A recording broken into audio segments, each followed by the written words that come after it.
G'day legends, how you going? I was asked by one of my subscribers what I thought of the zips, the Zip Course 30 that I'm running, that I just showed you, and whether I run them tubeless. I have run tubeless before on my other bikes, but after a lot of trial and error, I decided to stay with tubes. The first reason being that the tyres that you need for tubeless fit very tightly around the rim. You almost have to be a Mr. Olympia, or you have to have a tool like the Crank Brothers Speedy lever to get it back on the rim. It can be quite difficult and time consuming. And the tyres, the second reason, the tyres themselves are quite expensive. So you're looking at $70 Australian and up for one set or just one of these tubeless tyres. They generally only come in a 23mm, and of course you know the standard is generally 25mm tyres these days. The other reason is that you need a special kit for the valves to fit onto the rim. They're about $30. Then you've got the sealant, which can cost up to $30, $40 for the sealant. And then you've got to get the tubeless ready wheels.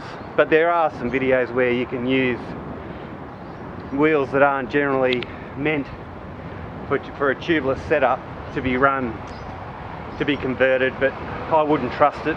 You'll get a blowout and it's just not worth it. So you know, $500 or $600 for a tubeless setup, and then you're looking at about $200 plus just to go to tubeless, when tubes themselves can cost about $5 or $6, up to $10 at the most.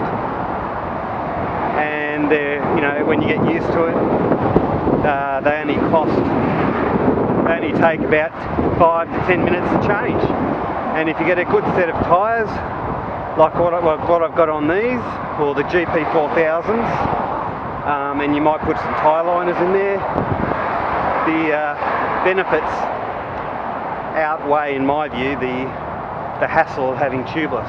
Yes, with tubeless, you basically do away with pinch flats, but if you're running the correct pressures in your tyres, you shouldn't experience pinch flats very often, if at all.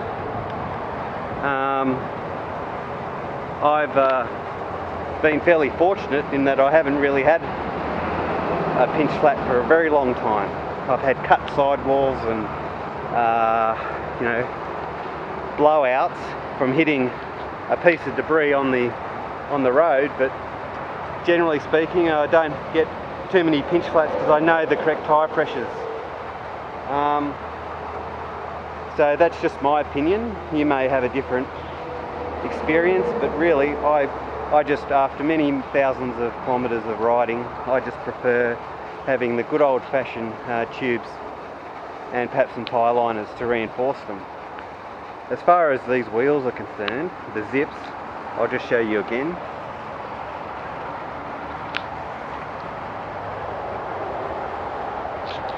Still a very good clean drive chain, even though I've been riding in a lot of crappy weather, as you can see over there.